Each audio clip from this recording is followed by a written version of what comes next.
in my opinion, the recipe for me for success is ambition, it's drive, it's all of that, it's vision. This is the Insurance Technology Podcast, where we bring interesting people from across the insurance ecosystem to discuss and debate technology's impact on the industry. Join us each episode for insights and best practices from industry stewards and tomorrow's innovators. Now, here's your host, Reid Holzworth. So we've given Reid a break from his hosting duties so we could bring you the first in a series of best of episodes. We've been doing these now for over a year, and there are some themes that have been coming up within our guests' conversations. And so in this first one, we've gathered together some advice for startups and insurtechs. Everything from how you should be treating people to how you should be looking at your business.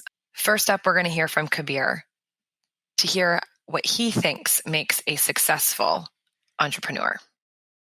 Be optimistic, absolutely. People will say no. You just got to keep going.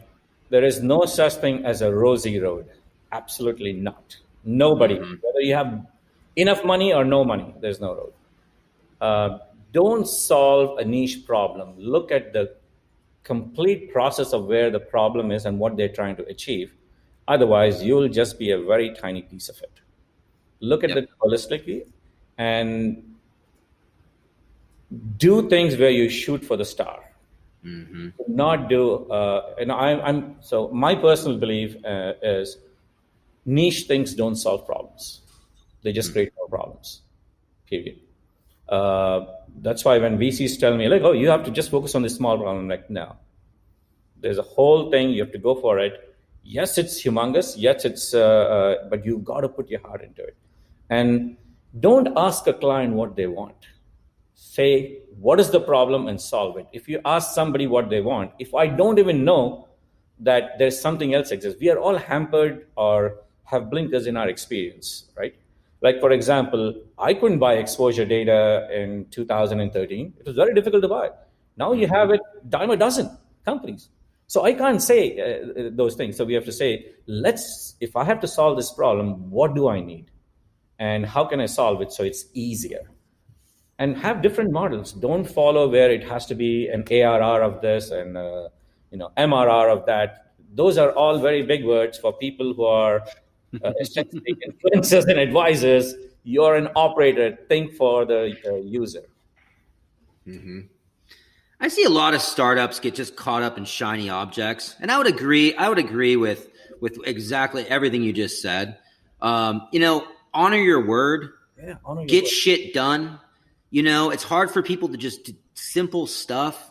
Everybody goes through this kind of entrepreneurial stage where they want to get all the best technology and the best things and all this, and we're going to do that and hire the best person. Close freaking deals, Because at the end of the day, that's what matters. Me personally, and this is just what my thing. Like, I love to bootstrap. I say bootstrap as long as you can. To hold on to your equity. Get it going, get it out in market. You're absolutely right. You know what has happened now with Insurtech? The focus is on getting the largest funding or the most named VC. Rather than saying, I'll get the most number of users or the most number of clients. That's not why you start a company. I mean, maybe people do it. Right. It's not going to be a successful venture. These guys, people don't understand too, that you go down that road, you go down that whole alphabet road, right? And starting wherever you start. I have a lot of buddies who have executed out. They exited out of the organization. Really huge multiples. 8, 9, 7% equity. Founder. Less than 10% equity at exit as a founder. And it's just because you just get diluted down all the way. Now they're taking chips off the table along the way. Don't get me wrong. And I think that there is advantage to having a big pile of cash in the beginning.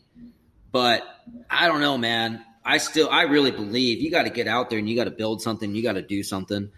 It's a little bit different if you're really seasoned at it and you have the network and you've done it multiple times, who's who and everything, and you know what it's going to take. You just go raise the cash quick and you're just paying that back in that way. But if you're really starting something from nothing, I don't know, that's my advice on it. No, you're absolutely right. And it's one of the other things I always say is if you take somebody else's money, you're playing with somebody else's money, you'll spend it differently. Yeah. And it's different kind of pressure, man. People don't understand that. Yeah. Yeah, absolutely. I know that's where you're going with it. Go ahead, please. Sorry. And the second part is you're going to be very creative when you have less. It's like saying, and I hope I'm not trying to be derogatory. It's like, why does the Nigerian run faster than somebody else who has the best Nike shoes? I'm like, well, it's different, right? They have practiced in a different way, in a different environment, and they don't have the luxury of a lot of things that people in other countries do. So I'm saying the same way, you should not have the luxury of unlimited funds or whatever you think is unlimited. The focus is not on raising the biggest checks. The focus should be on solving the biggest problems. Yeah. And that's how you get your client, and that's how they trust you. And that's how you get the biggest check. The real check. It's by solving a real problem, right? So I think he brought some great advice, and really thinking about, trying to solve real problems and not just getting in the business to be a business. I think this plays true with how Ilya Bodnar also looked at how he was going to grow his business. So let's hear about how he got Bold Penguin to be a success. It's hard work, but it is incredibly rewarding. Honestly, I'm getting the chills just by talking about it. It's like that rush of being in the fog of war. So it is for a startup oftentimes a dangerous move, a costly move. You have to have a lot of patience. You have to have a lot of nerves. I tell people all the time, it's not for the faint of heart at all. You have to be able to keep a poker face the entire time, all the way through. Believe in yourself. Don't compromise. Be genuine. And if you're really building a solution and working hard with a group of people that are believers in the same thing, be patient enough and it'll come back around. And that's what we did, and worked out. And thank goodness it does. It doesn't always work out that way. I like that point you made. It's really powerful for the audience to catch that, because it's so true. And what you said, that the big ones will always come back around, and they do. It's so true. But you know what? Yeah. Early on, I burned a couple big bridges, not like in a bad way, just showing up as a rookie, right? We just weren't ready for something like that. And you're better off, I don't believe that you should gold plate anything, really. I mean, sometimes you'll get there, and that's ultimately where you want to end up. But you can't think about, I'm going to gold plate it and then release that, right? So don't overanalyze and never go to the big ones because you think you're going to fail coming into it. But show up prepared and be ready. And when you're ready, go after it. And if they feel that you're not ready, they'll come back around. It's all good. Exactly. And thanks for pointing that out. I mean, having the right solution, or having a solution that's trending towards being right, is critical. You can't go in there just completely off of smoke screen and PowerPoints. You have to have a solution, the right approach, the right team, the right words. Yeah, going in as making a rookie mistake of just saying, "Oh yeah, we could do that for $5," is and overpromising on the timeline is where you get yourself into trouble. So we tried very hard to stay away from that. And like you, we totally screwed up opportunities and lost some to vendors that had no business of being in that space. Yeah. What was exceptional for Bold Penguin, and I think again, ask any one of our clients or any of the employees or anyone that's been involved or is still involved. The one thing that separated us from everybody else is the speed of product deployment. No matter what, the good and the bad and the dirty and the good, the bad and the ugly, no matter what, on a weekly or every 2 weeks basis, Bold Penguin platform, the actual code base, had something new that was fully working, battle tested, and in production for others to use. And our speed, not all features were wildly used, but the speed of iteration, the fact that every month you look at Bull Penguin and it's something bigger and better and just constantly evolving is what separated us, because we had something new, something fresh, something flexible, and we just never slow down. In fact, even during COVID, we sped up. I often post about this on LinkedIn. The speed of production deployment gone up, and the number of deployments went up, and the features and the storyboards, everything got richer and got a lot more thickness to it. That is why they come back around. Because when you talk to company X 6 months later that may have taken a pass because you screwed something up, sees that our product wasn't static. It got better. It got more flexible. It had more usage. It had more adoption. It had more clients. It had more functionality, et cetera, et cetera. So we're going to switch gears from a startup story to one of the founders of Insurtechnology and find out what capabilities, what characteristics Larry Wilson thinks are important for a successful company. I think we were largely successful because, first, we viewed ourselves as being in the insurance business, using software to help solve insurance problems. We didn't view ourselves as a software business trying to sell to insurance companies.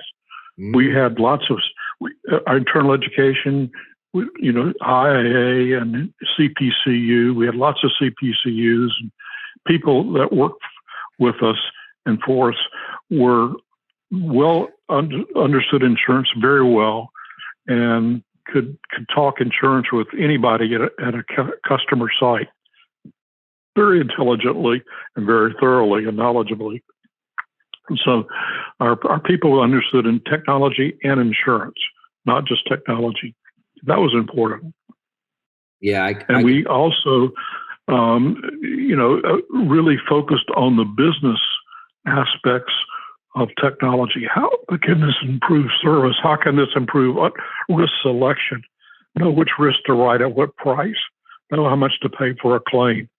Use technology to be more sophisticated in decision making and more accurate decision making, and not just to process transactions, but use it for information reasons, to be able to understand which risk to write, what price to charge to claim, how much to pay, and do that very accurately. And so we not only help the efficiency of the carriers, we help them with the underwriting results. Yeah, so you were driving real ROI. That seems like that was the secret to success, was driving real ROI for these carriers, and how you did that was by having a very highly educated staff on insurance specifically, and then staying focused and focusing on insurance. It's a funny thing. I actually, yesterday somebody told me this. I didn't Google it. You can fact check it. It might be totally wrong, but somebody said the other day to me, it was yesterday, actually last night, that Bill Gates and Warren Buffett were sitting down with Bill Gates' father, and Bill Gates' father said, "Write down on this napkin quick what made you two successful." And apparently the two wrote down the exact same word, and the word was focus.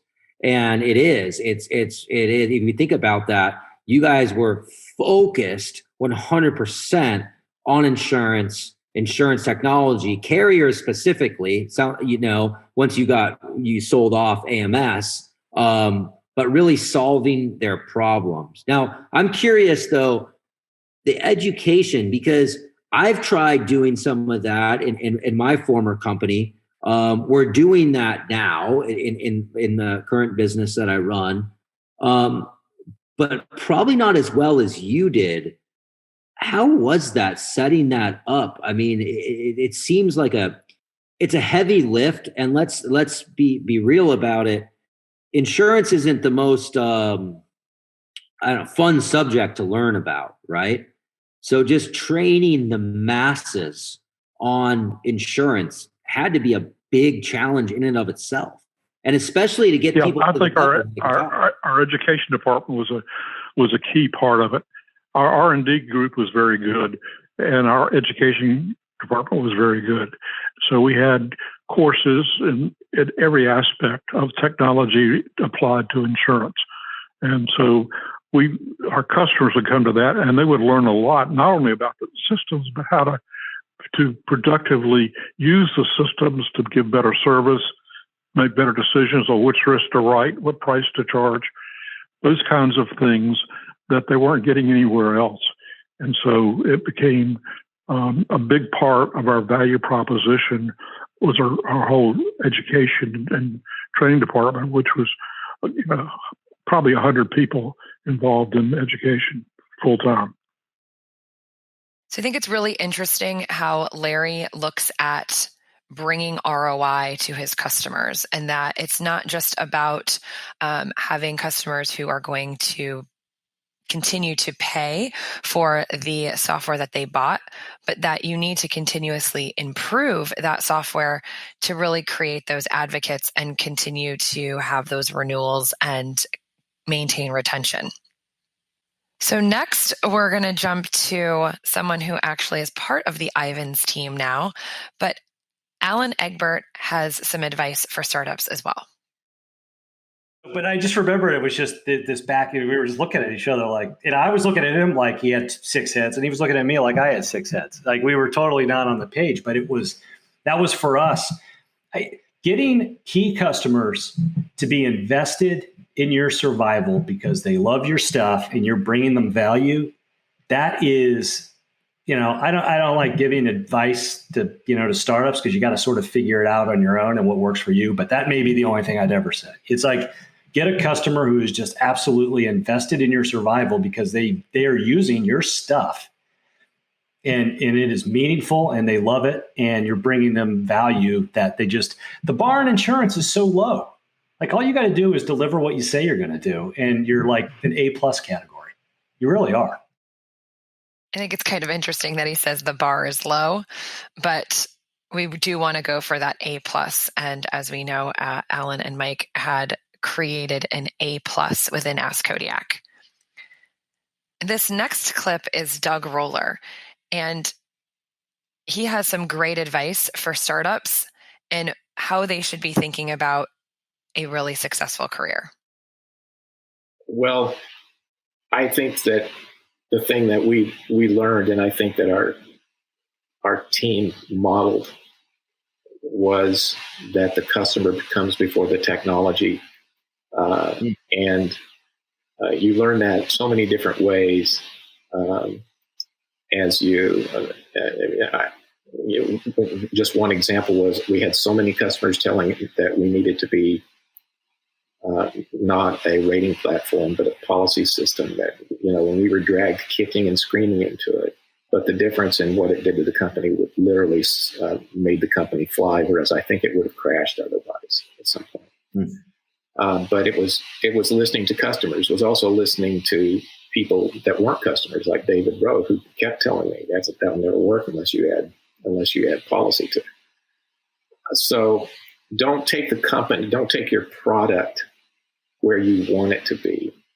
Is I guess one thing I would say there. It's to take it where the customer wants it to be, or so where your market is maybe a better way to say that, or wants it to be. I would also say that make sure that you if you do something that was not good, if something happens, or you break something, don't be afraid to take responsibility and be be apologetic, but also remember that you benefit from that. And it's always a growing opportunity to me to see something not go right and then work on it and watch it go right. The other thing, because it's Insurtech, and with the emphasis on the tech side for a minute, I think the thing I would say is, guys, you're working on tomorrow's legacy systems.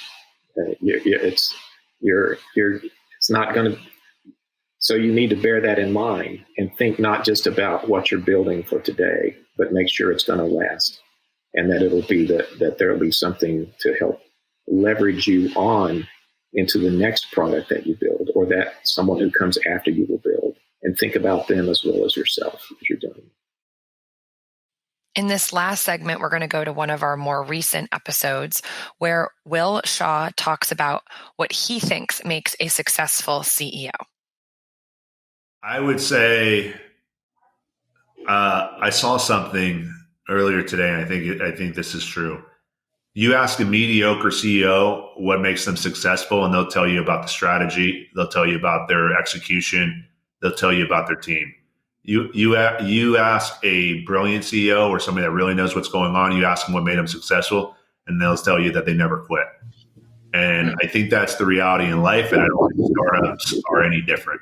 I think you have to push through, and I think it's going to be hard, and I think it's difficult, and I think, depending on what time of day you ask me on whether I like my job or not, you're going to get a different answer. Like it's an emotional roller coaster on an hour by hour basis. Right now, I like my job, but I guarantee you within the next 3 hours, I'm going to hate my job. Like it's just the way it is. And you've got to be willing to push through that, and you've got to be dedicated enough to what you're trying to work on is important enough to push through that, because it is a real sacrifice. And if it was like about money, or if it was about whatever, I would have quit a long time ago, because it just wouldn't make sense to pursue this. Like you only want, you've got to really be passionate about something to bash your head against the wall continuously. And that's what running a startup is like, and getting off the ground. And it's, the one thing I'll say is that, it took us 2 years to get to our first $1 million in revenue. It took us 8 months to get to our next million, and continues to get shorter and shorter to get to our next million. And I've seen that across the board with other companies. And so that, getting it off the ground is the hardest part. And you just try to keep figuring it out. You solve more problems. Just be a problem solver. Be a problem solver both for what you're providing in your software, but be a problem solver for your business. If you can solve enough problems, you can last long enough to give yourself more opportunities. If you stop solving problems, you're going to run out of opportunities, and you're going to have to fold your business. But if you can keep solving problems, you can keep playing the game. The longer you play the game, the better your odds are of being successful. That's kind of, I view it like a poker game. Just stay alive. And it wouldn't be a insurance technology podcast without some commentary from Reid. So we'll end with some of his advice to startups. What a lot of great advice from our guests. We've had some really, really smart people on this podcast thus far. Everybody on here is doing real stuff, big stuff, and has accomplished real things. My advice to startups is a few things. Now, again, my opinion. I believe that there's no secret recipe. There's no magic pill to be successful. You need a few things, though. You need ambition, number one. Drive. You need to be able to work your ass off when you have to. You also have to realize that when you're deep in it, unless you go out and you raise a huge round and seed funding and this, that, and the other, you're going to have to make some big decisions throughout that process that can affect your friends and family, and whatever friends and family is to you. But it will affect you, because it is a grind, a big grind. And you've heard this from some of these guests, the things that people go through. When you come home for dinner at 6 p.m. on a Friday, and you just had to come up with a couple $100,000 that day to be able to make payroll for next week, it's tough. It's a lot of stress, but it's a lot of fun too. I think in my opinion, the recipe for me for success is ambition, it's drive, it's all of that, it's vision. And you'll see this, and we've talked about this, being a good person, taking care of your people, taking care of your work family, if you will, being there for everyone and honoring your word with your customers. That's the big one.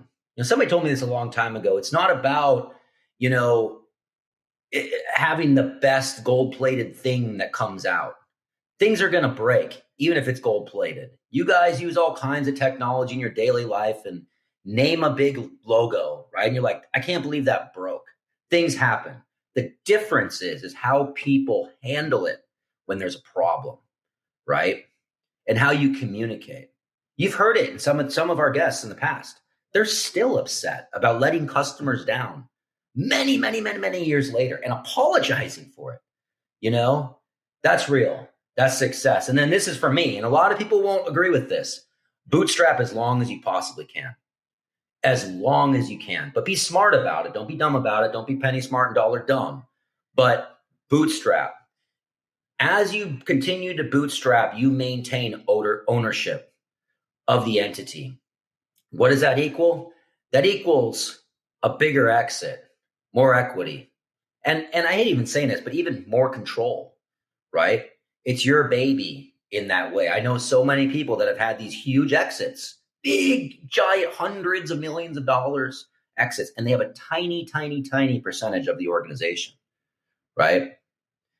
Lastly, something that was given to me after like my 10th company, which made a lot of sense. When you have something good going, get a freaking attorney, a really good attorney, and a good law firm that can help you structure the business in a way where you don't get taken advantage of, or when things go bad. And here's the other thing that I've learned.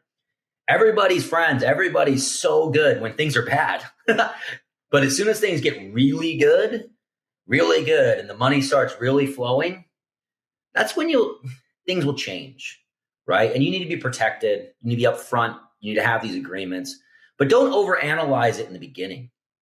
People get so like entrepreneurial. You know, they'll spend 2 weeks picking the right colors and the right brand and the right logo and structuring with the right systems and the right agreements and all this and that, and whatever. Go sell a deal, deliver something. Focus on that first and foremost. Then as things start moving, things are happening.